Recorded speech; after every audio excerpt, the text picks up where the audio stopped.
Mr. Prime Minister, Mr. Defense Minister, General, allow me to introduce myself. My name is François Rousseau. I'm in charge of an informal research group, which does not appear in your organization charts. Our president, to whom I personally and exclusively refer, thought it useful, if not necessary, that I clarify for you a certain number of issues. You think that as initiates you're better informed than most people. Allow me to doubt it. At this very moment, things are taking place. They are somehow serious enough for the informations and documents that I kept for you be revealed to you now. In a word, a manipulative operation unparalleled to this day on a planetary scale is being implemented and will be the final subject of my talk. As regards our era, everything in reality started just before World War II. Hitler had broken certain taboos, such as taking recourse to occultism and secret societies. The Ahnenerbe, a Nazi organization assigned with, among other things, archaeological and anthropological research, found this during an expedition to Afghanistan. This flying object is called Vimana, or Astra, by the Hindus. Moreover, during exploration of the subsoil by the Russians and Chinese in 1927, traces of a very ancient nuclear explosion were detected. Certain sedimentary layers had been atomically vitrified 50,000 years ago. The very same phenomenon can be observed around today's nuclear test sites. One must understand that Hitler, thanks to these discoveries, which he took highly seriously, was going to open a Pandora's box which no government, whether friend or enemy, wished to close afterward. Behind tragic history, which we all know, lies a theory based on the existence of full moons, associated with the four geological cycle. According to Hans Erbiger, founder of the world ice theory, the Earth had undergone 4 semi-global extinctions of life due to the fall of one of these moons. Effectively, as one goes along, the satellite moved closer, gravity changed and triggered some deep mutation of the genetic standard, thereby creating a race of highly intelligent giants measuring approximately between 10 to 13 feet tall. Several tens of thousands years later, the moon crashed, the impact causing a serious rise in sea levels and a nuclear-like global winter. This race of giants was to disappear due to a terrestrial gravity which had grown too powerful and incapacitating for their unusual size. Hitler was initiated to these doctrines, and contacts with Tibet in particular were frequent. The Nazis sought contact with the survivors of ancient civilizations, holders of ancient technologies like the previously described Vimanas. One of these civilizations spread out over the entire planet more than 600 pyramids made of stone, earth, and even iron. These pyramids are almost all pointed in the same direction, all have the same proportion as number pi, and all situated in magnetotelluric nodes. The oldest are in Asia. 2 of them are submerged, one south of Japan at Okinawa, another south of Cuba. These 2 were built about 12,000 years ago. I began by this more archaeological reminder for this reason. Our civilization is the 4th of the cycle which I described previously. Yes, I know that might well hurt our pride. We're neither the first nor the last. One must understand that the study and understanding of several recovered prototypes were the absolute priority to ensure Nazis' domination over the skies. The Allies, in parallel, focused on mastering atom and creating the first nuclear bombs. These secret bases were the center of all research supervised by the Nazis. In one of these bases worked Victor Schauberger, father of the Nazis' UFOs. Schauberger headed the Real Society in charge of anti-gravitational research. He died in 1958 in Texas, while working under protection of the United States on the improvement of his own flying saucers, which have since become American. You will quickly understand that 70% of unexplained aerial phenomena are human in origin and in no way extraterrestrial.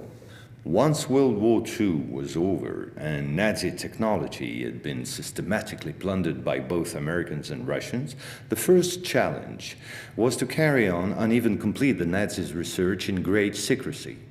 The program, called Project Rainbow, especially known for the Philadelphia experiment, was the immediate proof. Mathematician von Neumann, who collaborated with Albert Einstein and Nikola Tesla on behalf of the Navy, succeeded in accidentally teleporting a Cannon-class destroyer escort, the USS Eldridge. These photos, supplied by Morris K. Jessup before his suspicious death, are rare testimonies for this unique experiment. In the same time, the first Indo-Aryan technology prototype trials did not go by unnoticed. The military had come up with a more efficient parade than secrecy. At about the same period, Kenneth Arnold, US Air Force pilot and CIA agent, launched the greatest operation in manipulation ever concerning the existence of UFOs. Making people believe they didn't exist was not the right solution and clearly insufficient. Discrediting enemies and frightening the population by systematic misinformation proved far more efficient. UFOs and parahuman belong henceforth to the movies, television, and collective paranoia, and not to the realm of scientists, as it should have been the case.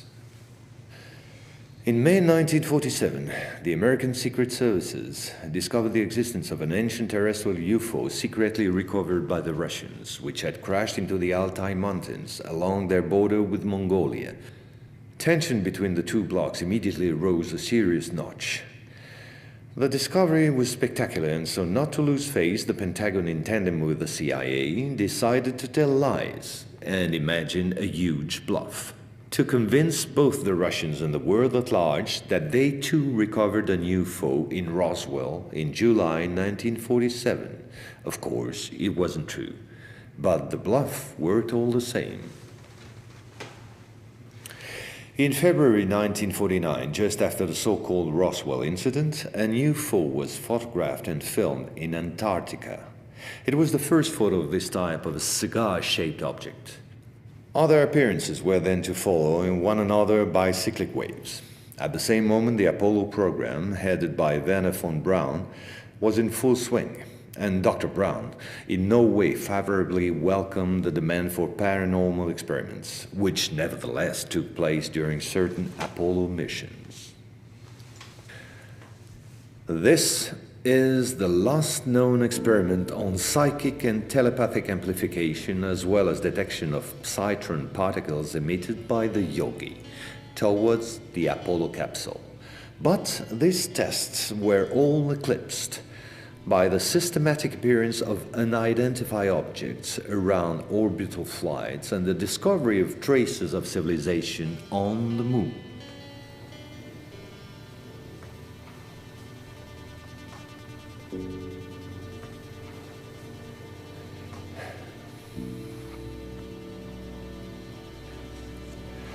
NASA had to face an avalanche of data and embarrassing proofs. The only solution was to put everything under the cloak of defense secret.